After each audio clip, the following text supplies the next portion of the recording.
আসসালামু আলাইকুম। আমি মারিয়াম মিষ্টি। আপনারা দেখছেন মিষ্টিস কুকিং জোন। আমার আজকের রেসিপি হচ্ছে চিকেন মাঞ্চুরিয়ান। মাঞ্চুরিয়ান নাম শুনলে অনেকেই ভাবেন এটা বানানো হয়তো অনেক কঠিন, কিন্তু যদি প্রয়োজনীয় কিছু উপকরণ হাতের কাছে থাকে তাহলে খুব সহজে আপনি ঘরে বসে এই চিকেন মাঞ্চুরিয়ানটা বানাতে পারবেন। চলুন তাহলে দেখিয়ে দিচ্ছি কিভাবে খুব সহজে আপনি ঘরে বসেই চিকেন মাঞ্চুরিয়ানটা বানাতে পারবেন। চিকেন মাঞ্চুরিয়ানের জন্য এখানে আমি চিকেন নিয়েছি 500 গ্রামের মতো। আর সবগুলো চিকেনকে আমি দেখতেই পেয়েছেন যে একই রকমভাবে কেটে নিয়েছি। আর এই চিকেনগুলোকে ভালোভাবে ধুয়ে নিয়েছি। এখন এই চিকেনগুলোকে আমি কিছু উপকরণ দিয়ে মেরিনেট করব। তো প্রথমে নিয়ে নিচ্ছি আমি লবণ। এখানে সামান্য পরিমাণ লবণ দিয়ে দিয়েছি। তারপরে দিয়েছি এখানে হাফ চা চামচের মতো গোলমরিচ পাউডার। এখন দিচ্ছি এর মধ্যে 1 টেবিল চামচ পরিমাণ ভিনেগার। এই ভিনেগারটা দিলে চিকেনটা কিন্তু খুব বেশি সফট হয়ে যায় ভেতর থেকে। তারপরে দিয়ে দিচ্ছি একটা ডিম। এখন সবগুলো উপকরণকে ভালোভাবে চিকেনের সাথে মেরিনেট করে নিচ্ছি। তো চিকেনগুলোকে ভালোভাবে মেরিনেট করে নেওয়ার পরে এটাকে আধা ঘন্টার মতো রেখে দিচ্ছি আমি রেস্টে। কমপক্ষে আধা ঘন্টা রেখে দেওয়ার চেষ্টা করবেন, তাহলে ভিতর থেকে চিকেনটা অনেক বেশি সফট হয়ে যাবে, যেহেতু এটার মধ্যে আমরা ভিনেগার দিয়েছি। তো আধা ঘন্টা পরে এখানে আমি দিয়ে দিয়েছি কর্নফ্লাওয়ার। এখানে আমি 1 টেবিল চামচ পরিমাণ কর্নফ্লাওয়ার দিয়েছি। তো চিকেনের সাথে এখন আমি কর্নফ্লাওয়ারগুলোকে ভালোভাবে মিলিয়ে নিয়ে এভাবে কোট করে নিচ্ছি। তো প্রথমে হয়তো দেখে মনে হতে পারে যে কোটিংটা সুন্দর হয়নি বা পাতলা হয়েছে, কিন্তু এটা যখন আমরা ফ্রাই করব দেখবেন খুব সুন্দর মতো একটা কোটিং হয়েছে। তারপর আপনি যদি একটু গাঢ় বা একটু মোটা করে কোটিং চান তাহলে 1 টেবিল চামচ কর্নফ্লাওয়ার দিয়ে তারপরে ফ্রাই করবেন। তো এখন চুলায় একটা প্যানে আমি পর্যাপ্ত পরিমাণ তেল দিয়ে দিয়েছি। আর তেলটা যখন গরম হয়ে গিয়েছে তখন আমি একে একে করে চিকেনের পিসগুলোকে দিয়ে দিচ্ছি। চিকেনগুলোকে একটু ফাঁকা ফাঁকা করে দিতে হবে, যাতে করে একটার সাথে একটা লেগে কোটিংটা নষ্ট না হয়। তো এটার জন্য একটু ফাঁকা ফাঁকা করে দিতে হবে। এবং আমি এখানে 2টা ব্যাচে ভাজবো। আপনার প্রয়োজন হলে আপনি 3টা ব্যাচেও ভাজতে পারেন, তবে একটার গায়ে একটা যাতে না লেগে এই কোটিংটা নষ্ট না হয় সেদিকে একটু খেয়াল রাখবেন। আর চিকেনগুলোকে এভাবে ডুবো তেলে একটু ভাজা ট্রাই করবেন, তাতে করে কোটিংটা ভালো থাকবে, কোটিংটা নষ্ট হবে না। তো আমার চিকেনগুলো যখন হয়ে গিয়েছে আমি উল্টিয়ে দিয়ে এপাশ ওপাশ খুব সুন্দর করে সমানভাবে এভাবে ব্রাউন কালার করে ভেজে নিয়েছি। তো প্রথম ব্যাচ আমার ভাজা হয়ে গিয়েছে, দেখতেই পাচ্ছেন কালারটা। আর এরকম যে কোনো তেলে ভাজা জিনিস দেখবেন যে তেল থেকে যখন তুলবেন তার কিছুক্ষণ পরে কিন্তু কালারটা একটু ডিপ আসে। তো এটার জন্য আমি খুব বেশি ভাজলাম না, তাতে করে কালারটা অনেক বেশি ডিপ চলে আসবে আর চিকেনগুলো অনেক বেশি শক্ত হয়ে যাবে। তো এখন এই পরের ব্যাচের চিকেনগুলোকে আমি একইভাবে ভেজে নিচ্ছি। তো একটা সাইড যখন হয়ে যাবে তখন এইভাবে উল্টিয়ে দিব।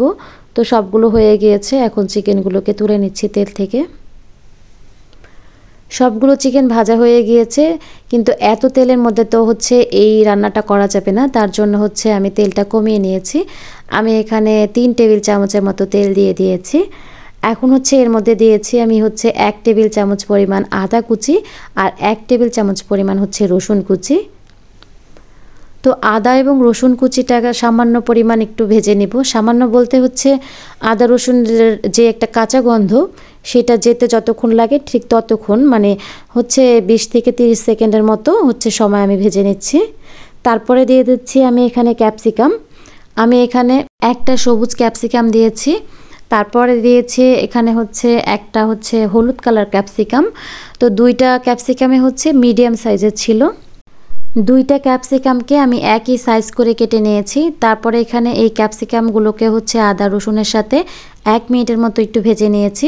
তারপরে এখানে আমি দিয়ে দিয়েছি 3টা কাঁচামরিচ আর দিয়ে দিয়েছি 2টা পেঁয়াজ। আর পেঁয়াজগুলোকে আমি 2টা মিডিয়াম সাইজের পেঁয়াজ নিয়েছিলাম।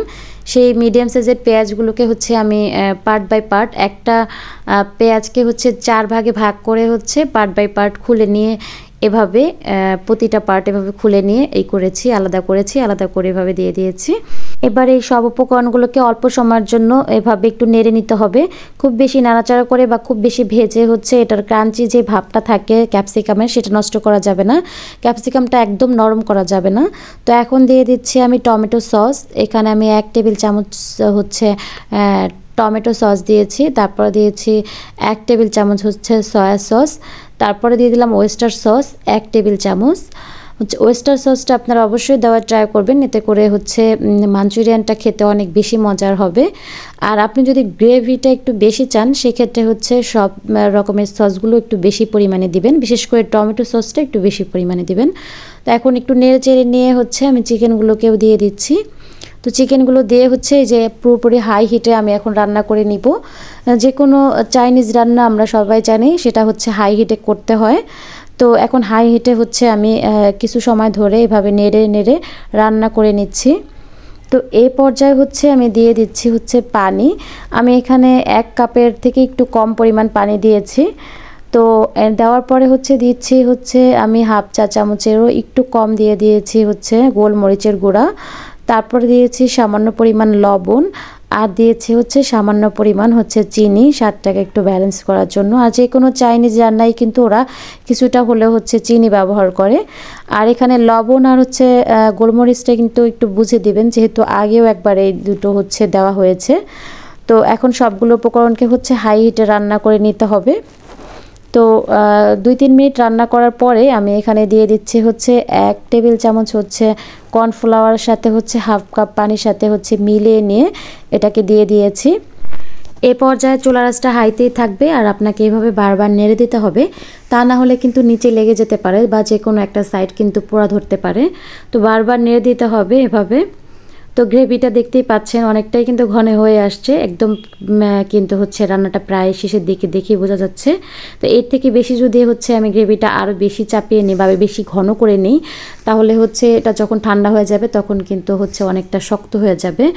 তো ওই যে একটা জুসি ভাব চিকেনের মধ্যে সেটা আর থাকবে না। এবার নামিয়ে নেওয়ার কয়েক সেকেন্ড আগে হচ্ছে আমি কিছুটা পেঁয়াজের কলি কুচি করে রেখেছিলাম, সেটাকে উপরে হচ্ছে ছড়িয়ে দিচ্ছি। এখন এটা দেওয়ার পরে জাস্ট কয়েক সেকেন্ড একটু নেড়ে নিব। হয়ে গিয়েছে, এবার এটাকে নামিয়ে নিচ্ছি চুলা থেকে। তো নামিয়ে নেওয়ার পর দেখতেই পাচ্ছেন আমার চিকেন মাঞ্চুরিয়ানটা কতটা লোভনীয় লাগছে। তো এভাবে আপনিও কিন্তু খুব সহজেই ঘরে বসে হচ্ছে চিকেন মাঞ্চুরিয়ানটা রান্না করতে পারেন। আর আমার রেসিপিগুলো যদি আপনাদের ভালো লেগে থাকে তাহলে প্লিজ আমার চ্যানেলটাকে সাবস্ক্রাইব করে রাখবেন। ফিরে আসবো নতুন কোনো রেসিপি নিয়ে, সেই পর্যন্ত সবাই ভালো থাকবেন।